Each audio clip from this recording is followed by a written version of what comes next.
No problem. How are you? Yeah, not bad, yeah. Um, yeah, surviving. How are you getting on? Yeah, it's disgusting, isn't it? It's probably Where are you? worse. Whereabouts are you? Yeah, I'm in Manchester. It's probably a bit worse in London, I imagine. A bit more oppressive. Yeah, in every way. Yeah, everything's worse here. Yeah. But yeah, busy times for you, it looks like kind of thing. Yeah, it's a little bit mental at the minute. I haven't actually gigged. I've been sick for the last couple of days, so I haven't gigged for like a couple now 2 weeks, which is kind of crazy. Um, but hopefully I can get back into it at some point soon. In fact, if you want to plug my stand-up special taping, please feel free because it's not sold out. Okay. Um, so, Nothing, well, um, probably nothing sells out early these days, does it, or something? it's yeah. I mean, it does. You just have to be more successful. I think uh, loads of things are selling out, just not mine. Fair point. Yeah. I'm sure it'll be great though. I mean, you say you're trying to gig every night, did he say? At the minute, yeah, it's been pretty full on. But then my show tonight's cancelled because as soon as the weather's nice, like every comedy club, no one wants to go and sit in a hot room Oh, okay, right. in this heat. So it's been a quiet start to the week. Fair play. Um, yeah, cheers for coming on. Been meaning to get on for a while. No, thanks. Yeah, I'm glad it finally worked out, and I'm sorry that I didn't pick any. I picked one indie song. It's all good about it. We need to mix it up a bit. You get kind of the same songs cropping up, so it's good to get a bit of a mix. Yeah, and do you know what was difficult about this as well was that I realized I was like, oh, 2000s isn't like a decade that I am constantly going back to. Like, there's a Hmm. lot of stuff from beyond 2020, sorry, beyond 2010, and then loads of stuff pre. But the 2000s is like, I was surprised how hard it was to find 10 songs, and also some of them are just access points to talk about what those bands did in the 90s as well. Like I think I picked Enema of the State, and that's definitely the 90s. Oh, is it? Okay, Um, I'll double check that. but we can change it to something. We can change it to Take Off Your Pants and Jacket if we have to. Like that doesn't. Uh, Yeah, I'm sure we can let one um, slip through. It's all right. we can. Yeah. But yeah, I guess for anyone listening, we've obviously got a link to kind of the pod's theme in terms of being a musician from the 2000s in and around that London scene. But I was just watching your podcast with James McMahon, which is really interesting. And you Oh said yeah. you said you never really felt part of a scene in London. Is that right?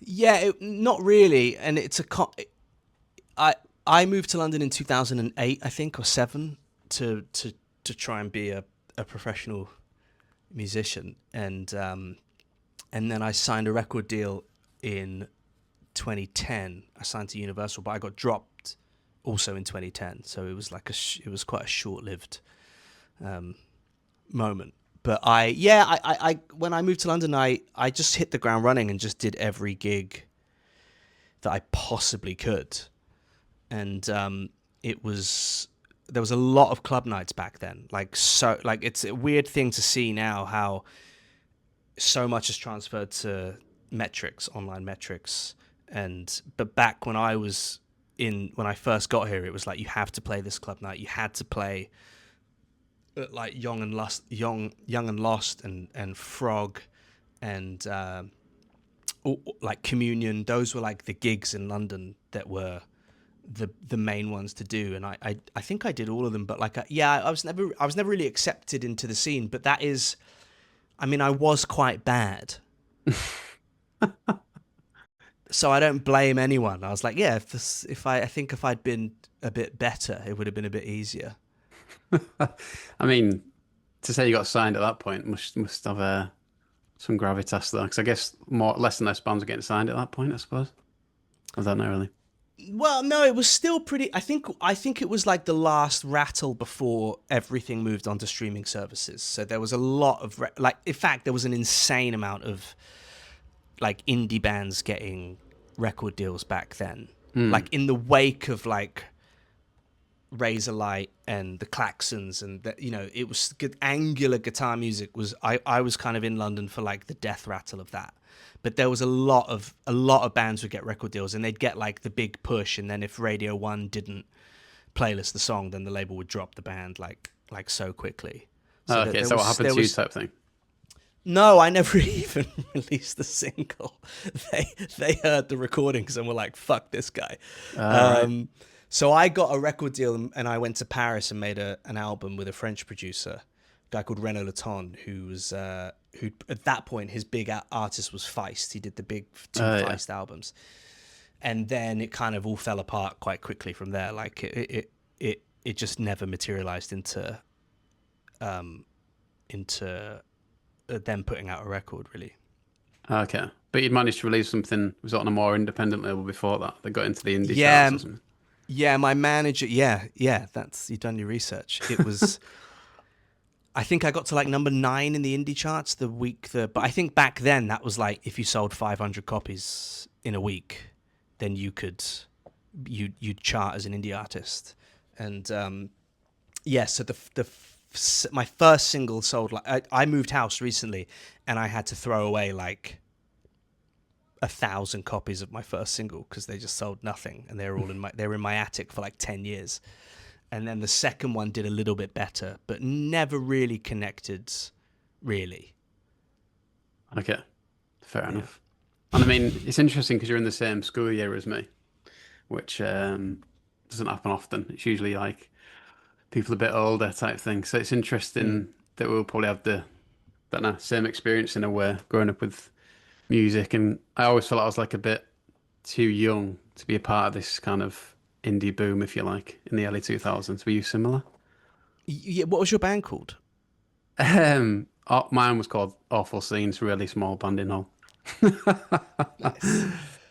Yeah, but it wasn't really something that I wasn't really an indie musician. I was sort of a acoustic. I had an acoustic guitar, and I had this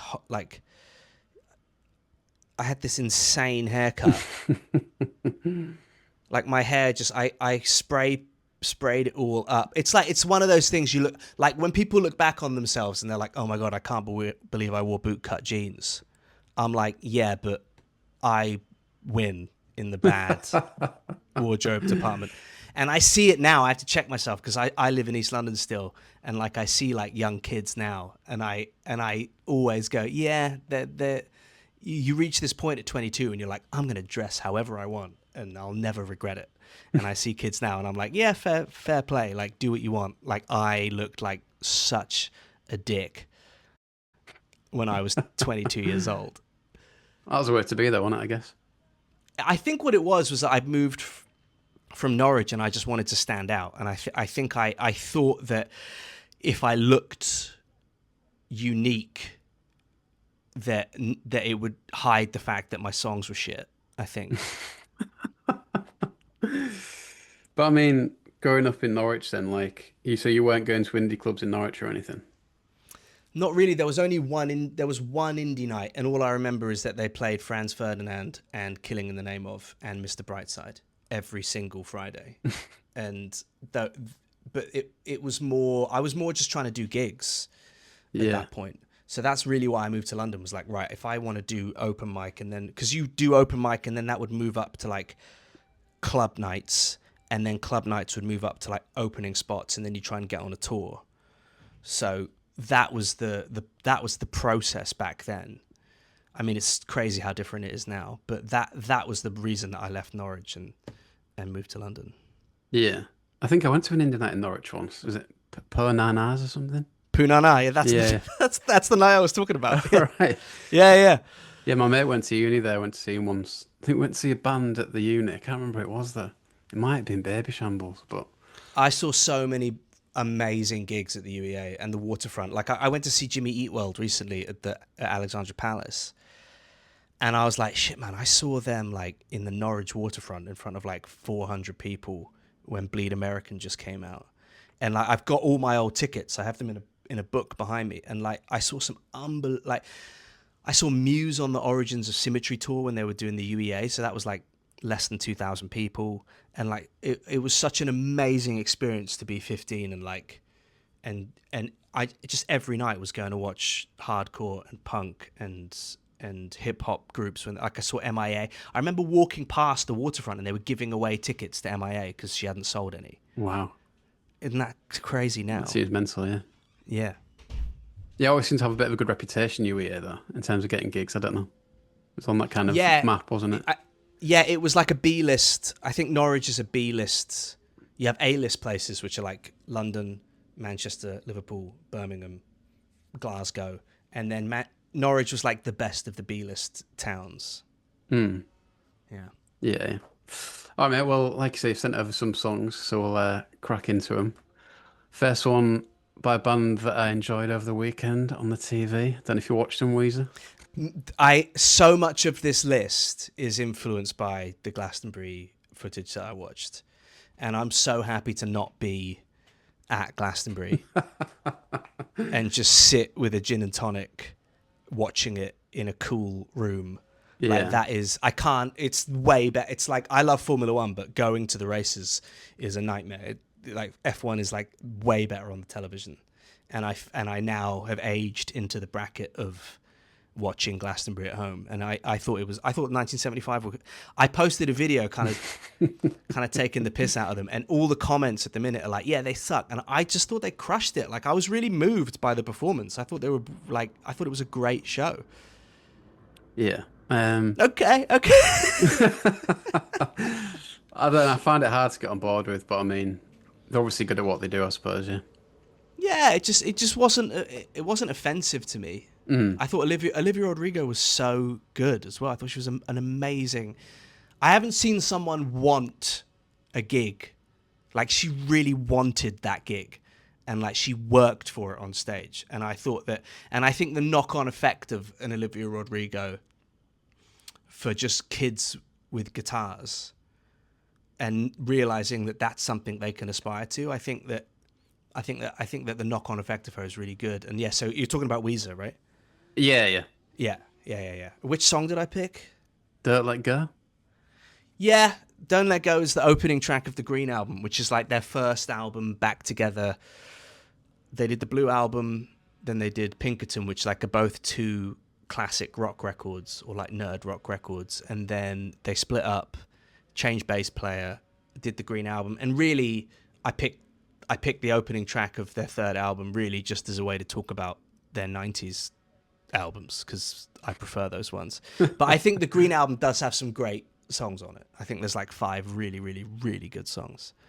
No, yeah, definitely. Yeah. Kind of a band I got into later, but yeah, some great songs. Really enjoyed their set at the weekend. Looked quite idyllic, to be fair. Yeah, and they did some really. I had tickets to see them yesterday. They opened for the Deftones. Yeah. And I couldn't go because I had to do a live stream for my podcast, and it was the same set that they did at Glastonbury, so I feel like I kind of saw it. But they did some deep cuts as well. They did "You Gave Your Love to Me Softly," which is like a B-side from Pinkerton, I think. Okay. And so there was a cut, and they did a track from. They did "Why Bother" from Pinkerton. They did Dope Nose from Maladroit. Like they spread it out and still played the bangers as well. I thought it was a really good set. Yeah. He seems quite fragile, doesn't he, Rivers Cuomo? But he's got so much, like, I don't know, so much about him type thing. I think we've got so used to seeing bands at Glastonbury and on SNL where they really build the stage to be a visual performance. And this was the first year I've really watched Glastonbury and thought, oh, this is a performance for the cameras. Okay. Like so much of it is orchestrated around the singer connecting with the camera and everyone at home. And I think people kind of get confused now when they just see Weezer standing there with no like staging and they just play songs. But I thought they were great. Yeah, probably my favourite of the weekend, but I didn't watch a ton of it. But anyway, let's play the song. Here's Weezer with Don't Let Go. Have you played at Glastonbury before then, or anything? I played the Strummerville stage in 2009, maybe. Oh, okay. There was like a summer where it was. I'm not a festival person. are What in not general, yeah. like my friends love it. My girlfriend loves it. Like to go and spend like a week, and that's just I can't. I It's don't not. know how people do it at our age. It's mental. I think that year, I'd never stayed at Glastonbury. I've been like 4 or 5 times, but I've only ever been, I think, for one day, one day at a time. That sounds pretty good though, to be fair. Yeah, if you've got I've spent so long in cars driving to gigs and vans touring that like staying awake is not a problem for me. So it's a lot easier if you get in and get out for me. But I think I last went in 2013. I think it's been a Okay. while. Is that when Arctic Monkeys played? Yeah. I think so. Yeah, I think it was that year. Yeah. Yeah, yeah. Okay, and then obviously got to mention like the bands you toured with back in the day, like the Maccabees, Yeah. um, the Offspring. Bit of an eclectic mix. What was that like? Well, I did. So when I was a solo artist, I got my first ever tour was with the Maccabees, and I just watched their set this morning while I was getting ready, and it's so nice to see them playing together again. But to be a tiny part of their story is like a real pleasure and a joy. And they just saw me in a bar in. There was a singer called Derek Means who was signed to 1965 Records. He was in a band called Northern Lane, I think they were called, something like that. And he had this solo career, and he ran a club night at Trisha's on Dean Street. And I opened for him, and Orlando and Felix were there. And then like 3 days later, I got an email from their agent, and I think I got 50 quid a night, which at like 22, I was like, oh my God, I'm rich. And quickly learnt that when you factor in car rental and a band and hotels and petrol and musicians having to eat, that you just hemorrhage money. But they were amazing. It was in between the first and the second album, and they were warming up for the second album. They were doing like an undersell tour, so it was like 500 to 1,000 seats a night. And yeah, that was my first show. So I kind of owe them a lot. And they're such nice guys as well. Yeah, yeah. No, I saw talking with James about like the kind of the difference of costs between a band and a comedian type thing. It's quite. I mean, Yeah, it's quite obvious when you think about it. When it's interesting when you hear it explained, kind of thing. Yeah. In terms yeah. of The starting out. overheads, yeah, they're a lot lower now. It's it's just a microphone, and there's no sound check, and there's no line check, and you can get there 10 minutes before you go on stage. And then you just take a notebook home. There's no 4 a.m. loadout. There's no parking your car in a hotel car park where you have to back it up against a wall so no one can break into the van, and you want to make sure that you can see the van from the room, and then you wake up every 2 hours of the night to make sure that you haven't been robbed. And there's no selling merch. It's a lot easier now. Yeah. Yeah, yeah. And then one name I saw there, Stereophonics. That must have been a big gig. Where was that? That was my last tour. No, my last tour was Born Ruffians. This was my second to last tour as a solo artist, and I had opened for the Noisettes a few times, and then the drummer of the Stereophonics is Jamie, who used to play in the Noisettes. Oh, okay. And he heard my new demos and then played them to Kelly, and then they asked me to go and open for them, and that was an undersell tour for them, but an undersell tour for the Stereophonics is still like 4,000 people. Yeah, like Brixton Academy or something. Yeah, it was like they were just it was B-list town, so it was like Doncaster, Blackpool. I think we did Usher Hall in Edinburgh, and yeah, it was weird. I definitely felt like I didn't fit on that lineup. Like I was just, I was sort of I was just a idiot with an acoustic guitar, and it was the first time when I was like, oh, this is like lad rock, and I'm not a lad. So I remember feeling like they were amazing. They were so nice, and the audience, generally speaking, it was a great show every night. But like it wasn't the easiest tour, that one. Yeah, fair enough. Yeah. And when you say that you didn't feel part of a scene, like talking to like Greg Nolan, who some photos of you on his website, this was our scene from back in the day. Did you feel like it was a community, like of like nights around or based around nights around Frog, or did you not feel part of that? I didn't really feel part of it. It was always a struggle to get on, but again, I don't hold any grudges against it. It was that there was loads of really good music in London, and I was like fine. So it wasn't something that I look back on negatively. It just at the time there was definitely. I mean, I don't know if it was a scene. It was just it was you do a show every night, and there would be 5 bands on the bill every night. So that's 25 bands a week. And there's only so many bands in London, so you'd see a bunch of them. Like I see Dan, is it Nolan? What Bastille? Yeah. It's Dan, right? Dan's the singer. Okay, yeah. I think Greg talked about him. Yeah. Yeah, so he was a solo artist with a piano back then. So he would be.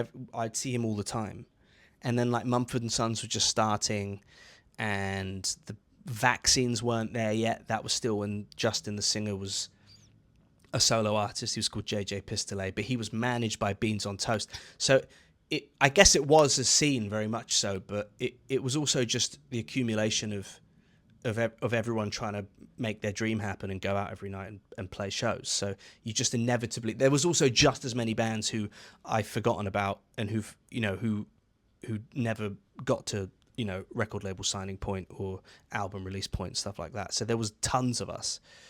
But it was more just people people just going out and doing it, I think. Yeah. And like with people, a lot of people cite the likes of the Strokes as the biggest inspiration or whatever, or like the biggest turning point. But is it a bit different for you, like a bit different influences type thing? Yeah, I was more into like Randy Newman and Tom Waits and a lot of 40s like Fred Astaire and a lot of the show tunes and Cole Porter and stuff like that. So it was inevitable that I wouldn't really fit in. And the Strokes was never really a big band for me, which is crazy because they're quite good. They're really like, they are going places, those guys. Never played Glastonbury, weirdly though. But yeah. Yeah, I know, but I think that there's the Strokes and there's Green Day. They never played either. No, I thought that they'd be a shoo-in because they were touring this summer, so I just assumed that they would 100% be a headliner this year. Yeah. It's mad when you look at it like who didn't. Did Prince ever do it? Doesn't ring a bell, no. There was a year that everyone thought he was going to do it, but then he did Lounge on the Farm instead. and I think, if memory serves, I might have made this up in my head, but I think his gig fee bankrupted the festival and it never happened again. Like, I think he got like $1 million. I'm amazed how little bands get paid to play at Glastonbury. Yeah, I mean, that's the thing. There's like, I looked into why the Strokes hadn't played, and there was a story about them letting down Michael Leavis last minute because they're supposed to play, is it the Ponton Party or something, whatever it is? The other mini festival they do. And then another one was just like, oh, well, they won't get paid enough to play Glastonbury. It's like 10% of what they'd usually get or something. Yeah, I think it's like less than $1 million to headline, which is kind of insane. But then it's the prestige of, like, if you look at how many people will be listening to Olivia Rodrigo today, the day after she's headlined it, totally worth it. Yeah, because the exposure's so big for this territory. So I do understand it, but it's it's mad to see that a band that would normally get like 30,000 will get $3,000. Like, so you're paying to play. It's crazy. Yeah. But that's how iconic the festival is. I was gonna say, like, to get like how many bands now get a live set streamed on terrestrial TV. Doesn't happen, does it? So. Yeah, and didn't Neil Young get like he got quite antsy about it, didn't he? Because he didn't realize they were gonna live stream his show, so he pulled out and then reconfirmed, didn't he? Yeah, and then it was like, but it's not going to be shown on the BBC Live, and then it was. I don't know what happened there, but yeah. Anyway, seamless segue to Avril Lavigne. Massive song of the time. Why this song? I don't know. I'd had a few drinks last night when I put this list together, and I was enjoying Olivia Rodrigo so much. And I kind of was like, okay, because it's funny when you see someone like Olivia Rodrigo, because you've seen her before. It's a different iteration of, as you get older, the new teen angst queen was Avril Lavigne. And then before that, and she played Glastonbury last year, and then before that, it was Alanis Morissette. And I like. I think there's something so important about that point in your life when you're 14 years old, and you just had your heart broken for the first time, and you're like, and you go, yeah, everyone sucks, and like there's just something so naive and magic about it to me. Yeah, I mean, think it must be an age thing because I've only got good memories of this song when I was a kid. It was like the first era of like illegally downloading music on it. Yeah, and it was the first era of like orchestrated pop punk, so like Blink and Green Day, and then smaller bands like Descendants, and they started. And Sum 41 got signed, and then record labels started going, okay, let's do pop punk, but we'll market it to a pop audience. And Avril Lavigne was like the first woman that, and not to say that she didn't write her own songs, I'm not saying that at all, but like it was the first, like it felt like the first time that you went, oh, pop punk has really become big enough now that it's no longer a fringe genre. And I like Skater Boy as well because I think it's like the use of words is really amazing because it's like he was a boy, she was a girl. Can I make it any more so in 15 words, you're like, okay, I get it. And like she like just as a writing exercise, Skater Boy is amazing because in the first fucking 5 seconds of the verse, you go, oh, okay, I know the story, I get it. And that's like, it's an amazing exercise in use of lyrics. Yeah, you kind of get a full story with the song as well, don't you? Yeah. Yeah, Yeah. and then he was a punk and she did ballet. That's not going to work. What more can I say? Yeah, exactly. All right, let's play the song then. Here's Avril Lavigne with Skater Boy. Then yeah, I was weirdly watching, not weirdly, but I was kind of got into a bit of a wormhole, if you like, on YouTube and your relationship with Paloma Faith. And he did a Christmas song with her, and he also did Yeah, like an indie ghetto channel, which I've not seen before, where he yeah. We covered did a Dilemma, was it? Dilemma by Nelly, and then I subbed for her for guitar. This is how bad I am at guitar. So I sub. So her guitarist, Shay Adelican, who's now the bass player in Gorillaz, Oh yeah. he was her guitar player. And when he couldn't do a gig, like a TV gig where they were miming, I would step in and play and mime guitar, but I wasn't good Right. enough. I wasn't good enough. So I mimed on like the Raw Variety for her as well. Like I mimed drums That's on the it. Raw Variety, and Drums. it Fucking hell. yeah, and it was her and Ray Davies doing Lola, and I Wow. ha- and I stayed up the whole night before trying to learn the drum fills so it would look real. And then Michael McIntyre was introducing the song, and he messed up the intro, and I hit the drum because they put pads on the drum so they don't make noise when you're miming.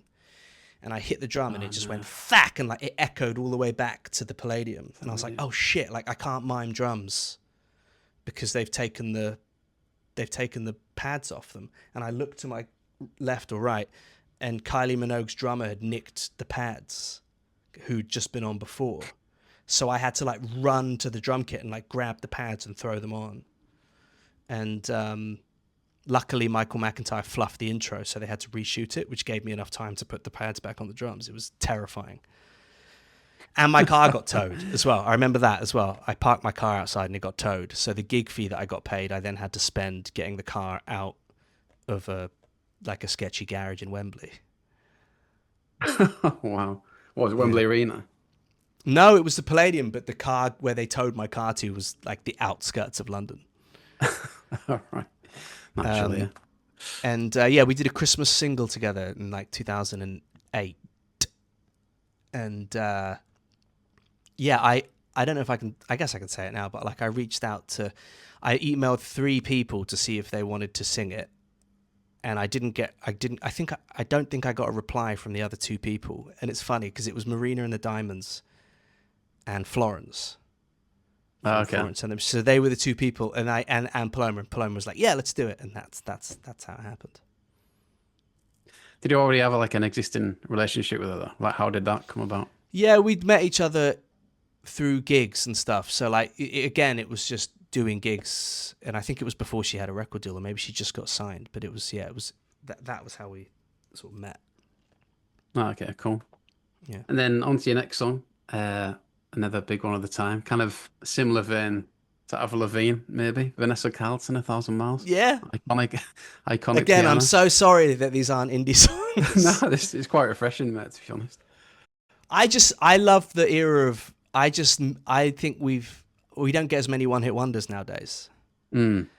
And, and that's a sick song as well, because I think Abe Laboriel Jr. is the drummer on it, who is Paul McCartney's drummer now. Okay. And you can kind of hear it in the drum fill after the middle eight. You can kind of hear that it's him. And then he drummed for Sting, and then he went on to Paul McCartney. But it's just a perfect pop song. It's just like, it's one of those songs that's like, it's impossible to not. I don't know anyone who doesn't love that song. Yeah, it's It's one of those. just If it comes on the radio, you're gonna listen to it. Yeah. yes, and if you're driving and Yeah, it's a yeah. sunny day, it's just such an unbelievable banger, and it has a beautiful string section, and it sounds like a band in a room that they've orchestrated over afterwards, and the intricacies of the performance, like I think the bass pulls out in the verse, it doesn't come in till halfway through the verse, and it's like ding ding ding ding ding ding da, da, da, da, da, da, and it's just such a, you can hear the producer, I can't remember who produced it, Jimmy Iovine maybe, but like you can hear that it's someone with a vision who knows that you can hold back at the beginning because they're going to fill it with strings. And like, yeah, it's an amazing song. And the music video was great. And it was when MTV was massive. And I was like 15, and it was, I remember liking that song, but being a punk kid. So I like secretly bought the album and would like listen to it like on my CD player, on the train to college, and like kind of hiding the fact that I loved it. And yeah, it was a fun time. Yeah, yeah. Okay, well, let's play it. Here's Vanessa Carlton with A Thousand Miles. Then you previously mentioned Blink 182. You said pick any song off Enema of the State. Is there Yeah, I know, anyone that comes to mind right now? well, that I think we have to change it to Take Off Your Pants and Jacket, because that's Okay. 2000s. So if we go with, let's just pick Anthem Part 3, the opener. Okay.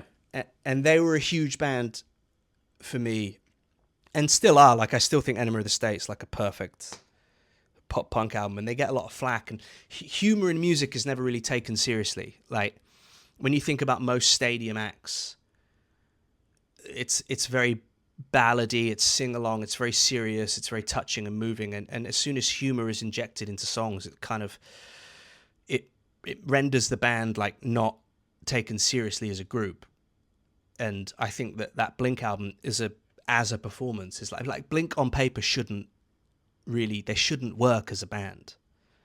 Like, you've got a drummer who is, most drummers would probably say that Travis is overplaying. Like, it's just, he's a mad drummer.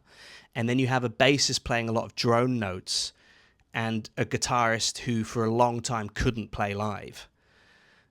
And it just, on paper, that band should not work. And I love that somehow Blink-182 are just it defies all logic. Like, they're not like Rush musically, but when you actually compare, like, as a drummer doing mad fills every 8 bars, there's a guitarist playing quite simple, catchy melodies, and a bass kind of wedged in the middle, holding the two things together. They just shouldn't work. And like that, I think that's the magic of Blink, that it does. Yeah, yeah. Okay, well, let's play them then. Here's Blink 182 with Anthem Part 2. Is that a band you went to see recently when they reformed or anything? No, I did. I saw them on their last show with Tom DeLonge in London, back before Matt Skiba joined. And I didn't go to the last run. I think I was touring, so I couldn't make it. Ah, fair enough. And then the next band, Descendants. I think I was reading that did a member of the band produce one of your songs at one point or something? Yeah, Bill. So Descendants were like my entry to punk music and pop punk, and for the most part, they kind of invented pop punk. Like, pop punk was always very political, and then you had the Ramones came in and were singing about girlfriends and stuff, and then the Descendants were like the first nerd punk band singing about not fitting in and being awkward, and you can draw from that how it gets to Weezer and Green Day and Blink, and there's a through line for those for how Descendants opened the door. And so I was a massive Descendants fan. Everything Sucks was the album. That was a 90s album, but I think I've picked Nothing With You. Is that the song that I chose? Yeah, which is from the album after that. Cool to Be You, I think is the album title. And I was a massive Descendants fan. And then when my punk band, the Kenneth, started, our manager sent the demos to Bill Stevenson, who was the drummer and one of the songwriters. And then he came and produced our record, which is like, I mean, that's still... And then we toured with them. So like it's Bill came to see me do stand-up last year, and Milo. And that to me is, it's like knowing who Batman is. Like that, you know? Like they just exist as these ethereal, like they're like gods to me. So having worked with Bill that was amazing. It was an amazing experience. He's an amazing producer, and he knows how to pull the best out of you. And he has this childlike innocence it's just so intoxicating. He's the best. Yeah, that's been like kind of a fascinating part of the podcast is producers. Almost like, well, I don't know, I always refer to them like as a football manager, like the best ones know how to get the best out of you type thing. Yeah. Yeah, and I think that you could compare Blink-182, like Jerry Finn, famously, the Enema of the State and the self-titled album was such an integral part to, and then you look at, Fleetwood Mac Rumours as like the guy who produced that. It's like he knew how to make all that. They were all just doing blow and shagging each other. And it was just a complete disaster. And there is no reason that Rumours should be as good as it is, but the control that producer had as to how to pull the best out of everyone was amazing. And I think Bill is a very similar. You look at the bands he's produced, like NoFX and Alkaline Trio, and like he's produced some classic punk rock records, and he has this amazing ability to sit in a take with you, but also sit outside the take and know what you can put on the song afterwards, or know where the performance can change. Or he'll be like, hey, we should speed up the pre-chorus like 4 BPM and then pull it back down in the chorus. And like he has this amazing like foresight as to how the song should sound before you have any idea. Because when it's punk rock, you're just trying to get through the song and just not have your wrist lock up because you're playing so fast. And so I was just panicking the whole time, and I was freaked out because I was working with my hero, and his calmness was, it was amazing. Yes. All right, well, let's play them. His Descendants with Nothing With You. And then nice segue to the comedy with the next song by the SNL cast. It's funny watching it today. It's great, isn't it? It's a great video. It's such a great, weird... It's Dave Grohl, Ashton Kutcher, Fred Armisen, I think Bill Hader. Yeah. And the joke is that it's like your dad getting up and singing at your wedding, but he was in a deeply political, hardcore punk rock, like Washington, D.C., early, mid-'80s punk rock group. And so they get back together at his daughter's wedding and then play the most offensive, politically motivated song. It's so funny. It's such a Fred Armisen skit. And he's a genius as well. Yeah, he's like bang into music, and like I've seen him talking about English punk before and stuff. Yeah, I opened for him, and again, it was like meeting Batman. It's like, oh, you're a real person, and he got me to.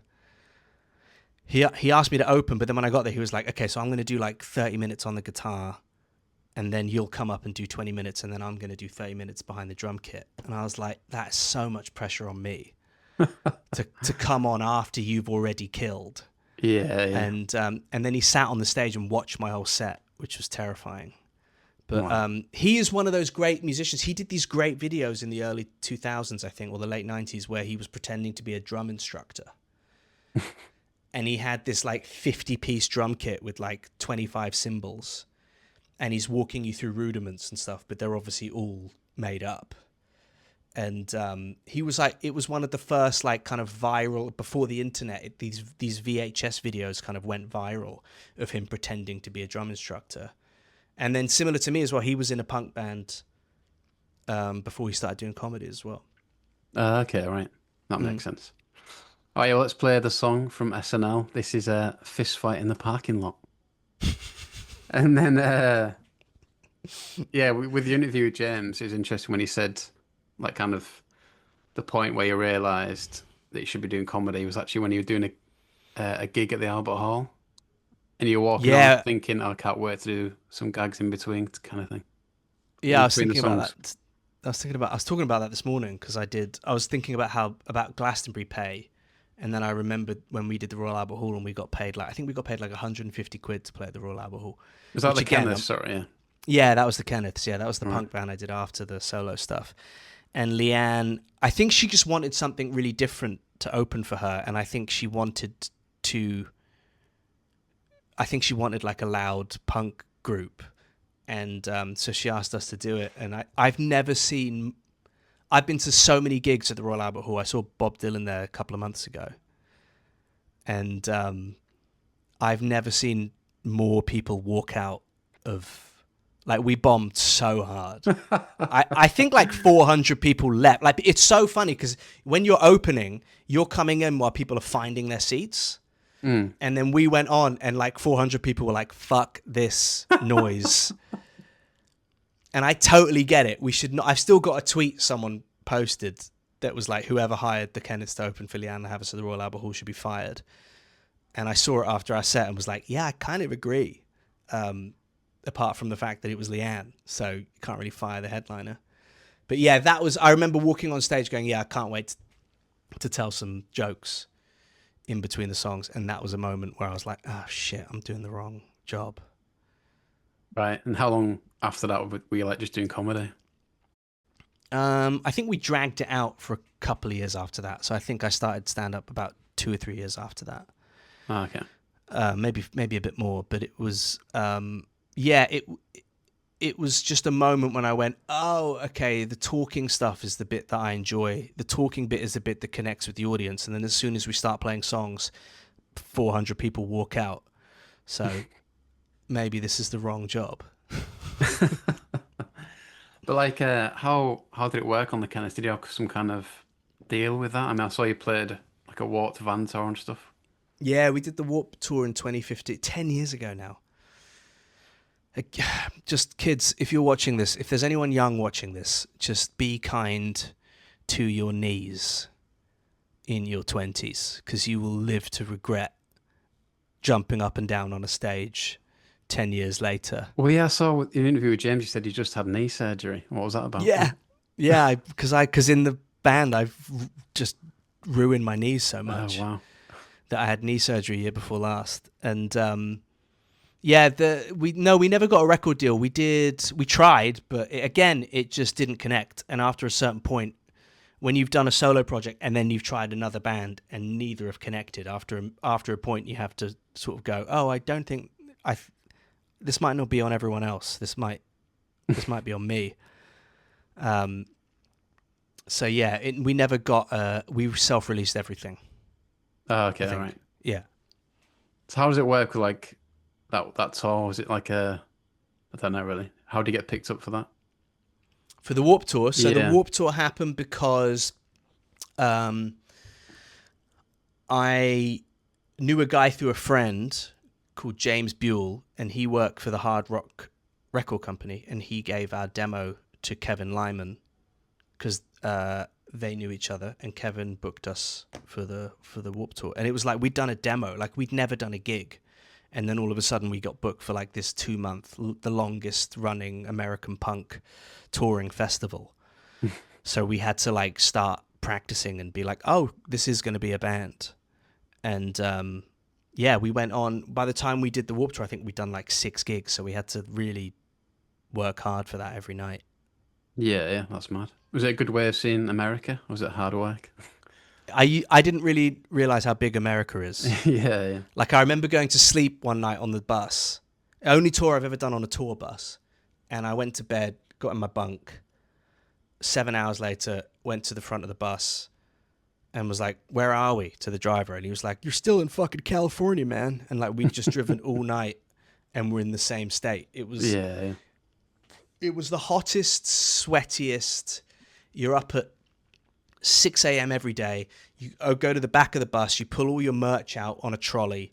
You try and find a good spot near the front of the stage. You set up your merch tent so that you're near the stage, so that after your set, you can run from the stage to the merch tent to sell merch. Then you try and find catering. No showers, so you'd fill up a water bag that you'd hang on the bus and then just nozzle the water onto you at the end of the day so you could get some semblance of a shower. And then at around 10 a.m. they'd release the stage times, different stage time every day. And then you'd wait for your set, you'd do the show, walk back to the bus, grab all your instruments, walk to the stage, set everything up, do the show, pack everything down. One person would have to carry all the instruments back to the bus. The other two would run to the merch tent. You'd sell as many CDs as you could so you could afford to get to the next gig. And then you'd wait there till like 6, 7 p.m., pack everything up, try and find catering again, and then have a hot, gross shower. And the shower bag, like a shower bag, it was always hung next to the exhaust of the bus. So even while you're washing yourself, you're still just getting covered in bus exhaust. So you're just as filthy afterwards. And you do that for 2 months, and then you come home and cry. Apart from that, it's good fun, yeah. Yeah. Apart from that, it was great. Yeah. Then also interesting what you said to James is like when you started comedy, things would just felt a bit more linear, maybe is the term, where things were just happening for you. Is that kind of the vibe? Yeah, it's definitely been a lot easier. And I didn't really start comedy to think it was a career. I just sort of started doing open mics because I'd stopped playing music, and I was like, okay, I wonder what I do next in my life, and then that led to me getting an agent, and then that led to like acting stuff, and then that led to. I mean, I'm still nowhere near as good as I want to be as a stand-up. Like I've got a long way to go. I'm taping my first show in August, which tickets are on sale for now, but yeah, it's something that I didn't realize that it was sort of what I should be doing, I think. And I think that music was, I thought I should have been a musician, but I was wrong. And it took a long time to realize that. Yeah. And then, like you say, with the acting, does comedy just provided like other opportunities that you've taken type thing? Yeah, definitely. Yeah. It's not, the acting, I mean, I say acting, like I've done I've done little parts in some big shows, and it's been such an amazing experience to go on some big TV shows and sort of stand next to big actors, and then they kill you off kind of really quickly. And but it all came through stand up, and I also think the reason that I've maybe been okay at it is because nothing's as nerve-wracking as stand up. So Okay, when you're doing a take, you know that if you fluff it, they just reshoot it, or if you don't say your line straight away, they'll edit the silence, and like so, a lot of those shows are done in post, and so doing stand up comedy, you don't get as scared on a set as you probably would if you hadn't done that, I think. yeah. And is it one of those things, like you say, you're gigging every night? Is it one of those things where you learn something from every gig type thing with comedy? Yeah, definitely. Yeah, and you're always trying to finesse a new joke or try and find what the beats of a joke are, or an idea you think is good just might not work, and it's that challenge every night of trying to connect it to the audience and have them relate to what you're saying. But you walk away from every gig, even the worst ones, you still walk away better. Yeah. Am I writing jokes for other people? Like, how does that work? Yeah, that's interesting. You That's just, something that people don't really talk about. I don't know. I suppose I don't know. I mean, I've not written any stand-up for any other comics. I've written jokes for, like, I wrote on the Brit Awards this year. I think I saw you say that. Yeah. And that was like, what that was you go into a meeting and they go, okay, here are all the acts, here are all the hosts. Let's write, these are what we want to do. Let's try and brainstorm like 10 jokes each, and then you go away for the day or the 2 days or whatever, and you write as many jokes as you can, and then you just send them in and pray that some of your jokes make the cut. That's it. So I haven't watched the Brits yet. Who presented? Because it was Jack Whitehall, and Jack Whitehall as well. Like, he had so many. Every band or act, they'd go, okay, we need to write a joke for so-and-so. And he'd say his joke, and you'd be like, yeah, I don't need to be here. You've smashed that. Right. That's a great joke. Just say that. and and yeah, it was. I didn't. It's interesting because Alfie Brown, who I do my Formula One podcast with, he wrote for Jack Whitehall at the Formula One launch at the O2 that was like 2 days before, and it's just Jack is like, he's just pummeling out these amazing gags that he's written himself, and they're like, they're back to back, two completely different things in an arena, and he smashed both of them. It was amazing. Yeah, yeah. Did he write the Weatherspoons one? I don't know. Yeah, fair enough. Then the next song, sorry, yeah, poor segue. But Randy Newman, I saw you saying with James that it's someone you feel doesn't get enough credit as a musician type thing. He's more known for his film kind of songs. Yeah, I think he's as good as Neil Young. I think he's as important as Neil Young and as important as Paul Simon. But again, I think because he's kind of funny, people overlook how good the songwriting is and how good his lyrics are. And he writes characters in his jokes as well. So it's I'm just going to shut this because someone's drilling metal outside. All right. But he's he's an amazing, he's a brilliant self-aware songwriter, and he writes these great characters in the songs. But I think that this, particularly the album Sail Away, which is like one of the best albums ever made. It's considered in all the polls of, like, if Rolling Stone or Pitchfork do like 100 albums, it's probably down there at the bottom, which is great. But it's interesting to me that he's not really considered quite as good as the others. And my theory is that because they're quite funny songs, and funny doesn't connect as well as like heartfelt. Yeah, I saw you and James saying it, like, I think you said humor's got no place in music type thing. I think that's one of the quotes. I think people don't think it does. I think it should do. Yeah. Which is that's why I love Blink-182. Like, I think about when my dad was young, and 25 years later, the big band that are then playing arenas is U2, and they did Vertigo, and that was like their big 25-year later from the first album stadium tour. And it's a band who've deeply political from a punk rock thing, and all the songs are these fucking ballads that you can scream. And then what our generation gets is three men talking about fucking a dog. That's like our equivalent of U2, is that 25 years later, Blink are still doing stadiums and arenas singing about fucking your mum. Like, it's so funny. Yeah, I mean, I've not heard too much about him, but obviously, like, massive songs. Like, how did you come across him type thing? Just through the films, or was it somewhere else? Randy Newman I found through my dad's old Grey Whistle Test DVDs. Ah, nice one. And I think he was on after the Ramones. So I was watching the Ramones, and then Randy Newman did Political Science. And I was like, oh my God, what's this? This is so weird and funny. So, well, let's play them. And here's Randy Newman with If I Didn't Have You. So, like, do you incorporate music into your comedy set? Like, not in terms of the content, but in terms of playing instruments like you do with these skits, or not? Not really. I don't have any instruments on stage. I sometimes have an iPad, which I trigger little backing tracks from for bits. But for the most part, I'm too lazy to take a guitar to gigs, and then you have to sound check, and then you have to carry it on the train, and then you have to take it home and you tune it, and it goes out of tune and I'm too lazy to do that now. I probably should, but I just can't be bothered. Then in terms of the content, I think you're saying with James, your last show definitely had a lot of chat about being in the band and everything. Is that the same with the new one, or not really? No, the new one is just I've been doing so many clubs, and it's all just stand-up comedy jokes, this one. Okay. Yeah. Cool.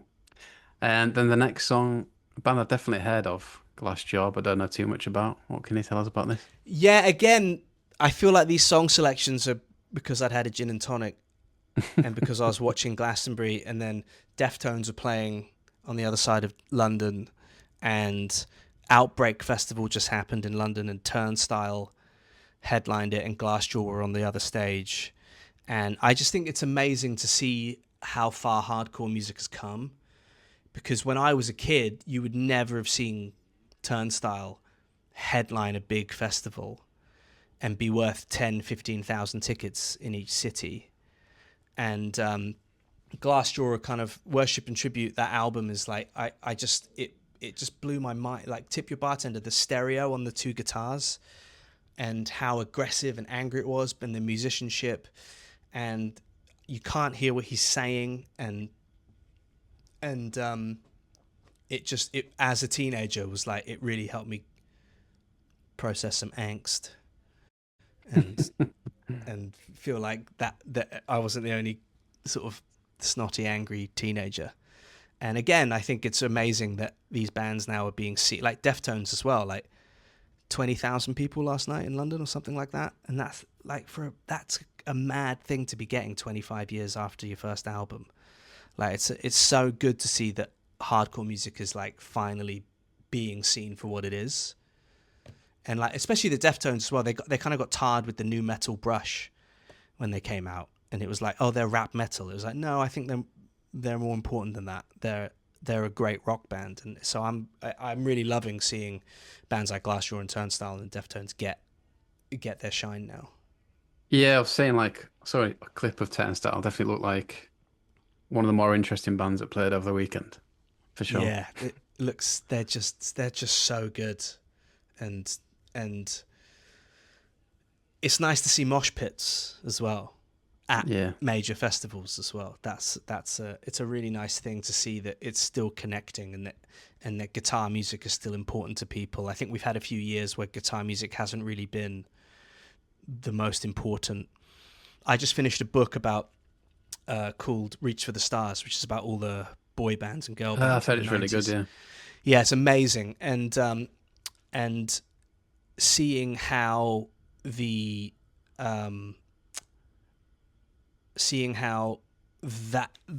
indie music kind of killed the pop genre in the early mid 2000s, and how angular guitar bands became the big sellers. When I mean, it's the size that Arctic Monkeys were on that first record. It just came out of nowhere, and it's really nice to see that kids are going to be picking up guitars again. Yeah. What was the story with Deftones? So they recovered for the gig last night. Were they ill or something at Glastonbury? I heard that one of them had sunstroke, which in England is really amazing. Oh, yeah, that's a bit mad. If you're getting sunstroke in fucking, Shepherd's Bush, that's mad.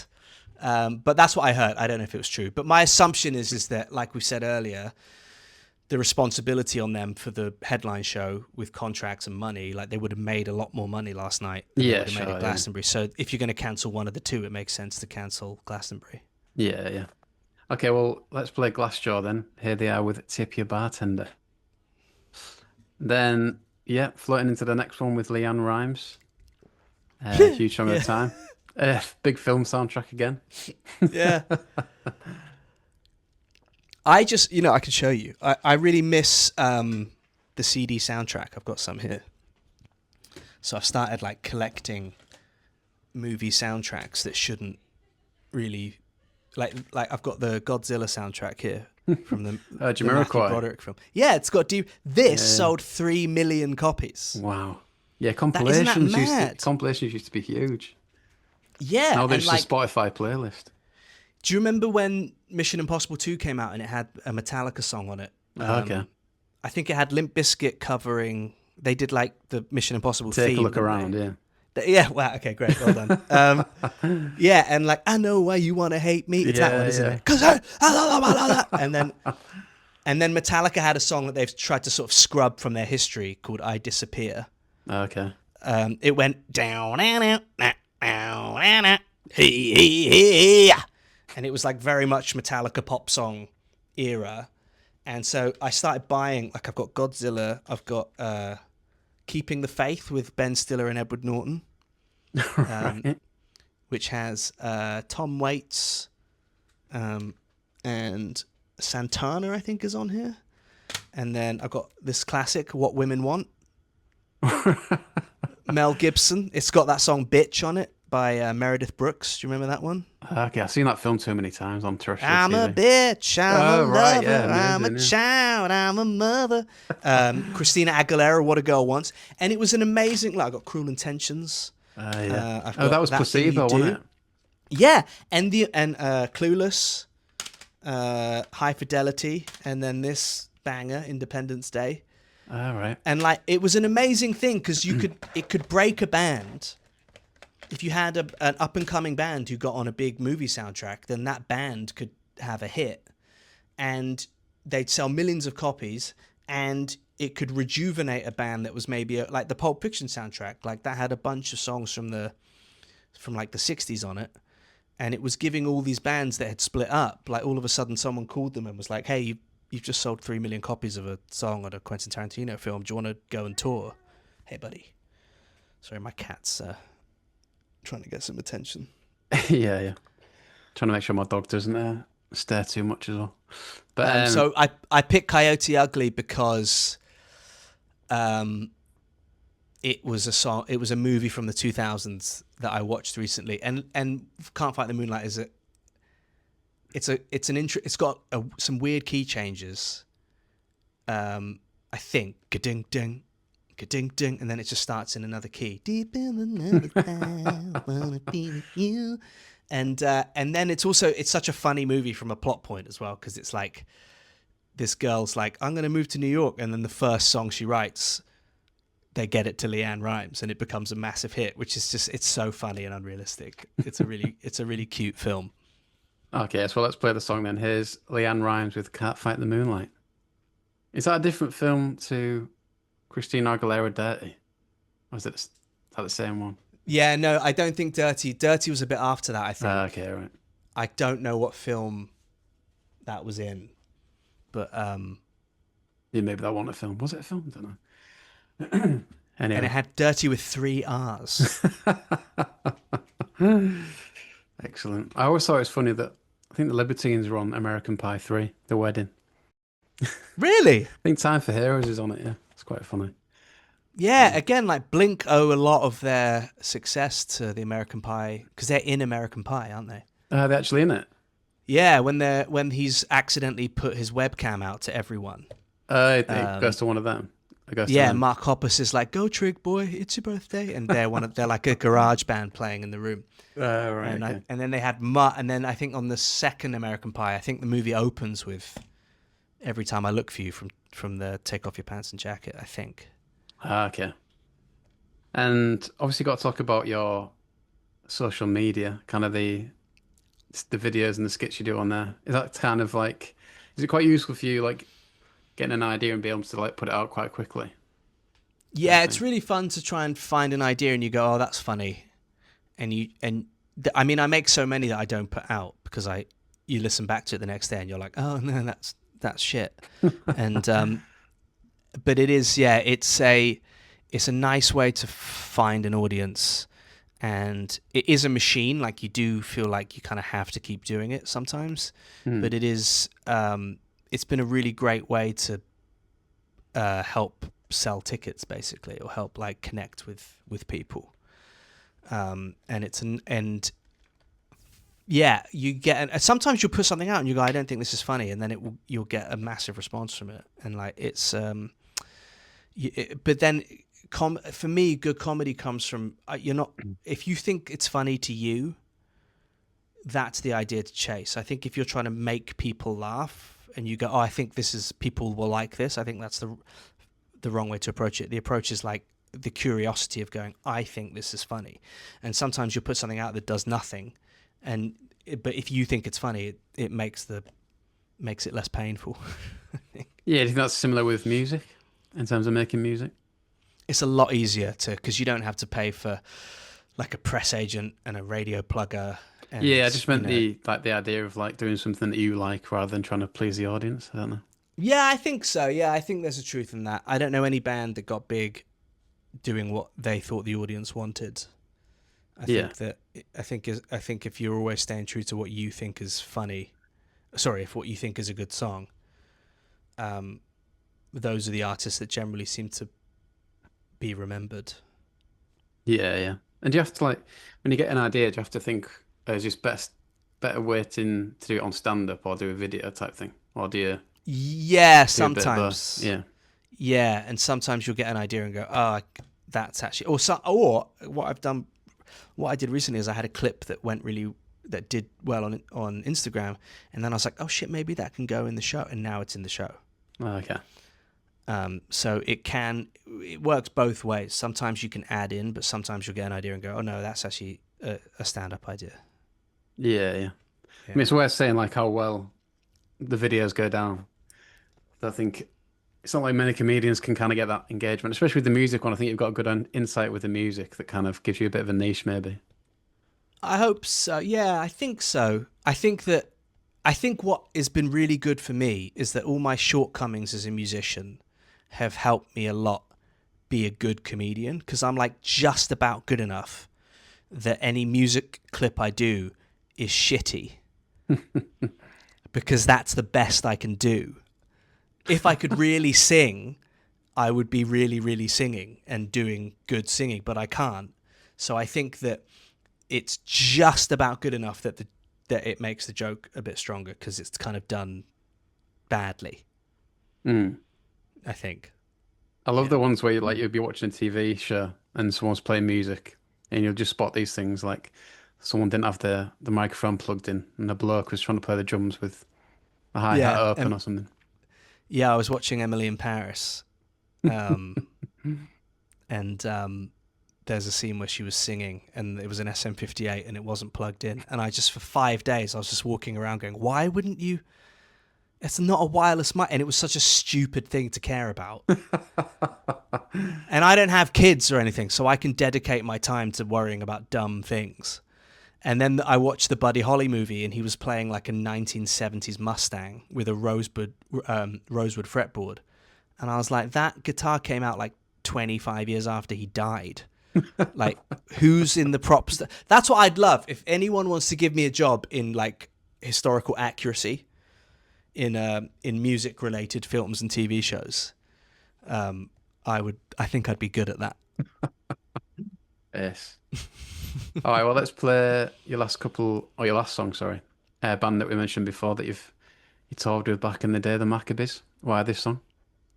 Again, because I was a bit drunk last night and I watched their Glastonbury set, and they were Fair great. play.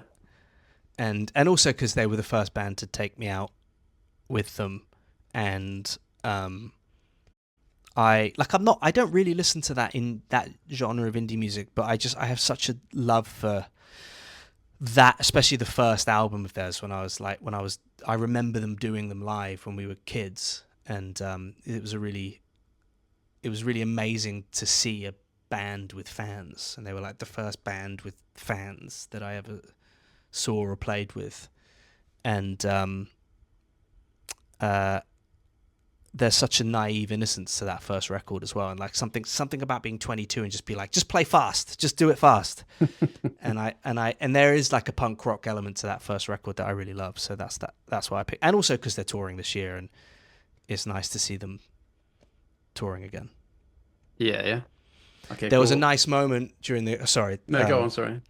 thanks. There was a nice moment during the Glastonbury show where Felix was like, "Feel free to jump up and down to this, but our knees don't work anymore, and it's 10 years later. So if you want to jump, you can." I thought that was nice. It's like, yeah, we're all aging. Yeah, Yeah, when I got just think about your knee injury again. So what were you doing that hammered him so much, jumping up and down just jumping, and sliding on him and just. stuff? I don't know if I was sliding. I don't know if the venues were big enough to warrant sliding, but there was definitely a lot of jumping and I just think hereditary, like my family have got crap knees as well. So whatever I did, it was coming. I just sped up the process by playing music, I think. Yeah, it's just Yeah. interesting to me because I once tore my knee cartilage back in the day. Yes, But so anyway. I snapped my Achilles Oh wow. a few years ago. That was yeah, Well, like that the was ACL thing. the like the bit at the back of your foot, Sorry, Achilles yeah, yeah, tendon. yeah. And because I was 32 and I was like, I think I'll go skateboarding in the lockdown, and too old. Oh, for Yeah, me. What's the recovery from that like? Does it take a long time? It was 4 months, yeah. Right. Jeez. 4 months in a boot during like the hottest summer when you couldn't go outside. It was not fun. God. Yeah, I've got a hernia at the minute after Oh, mate. put my shoes on too quickly while standing up.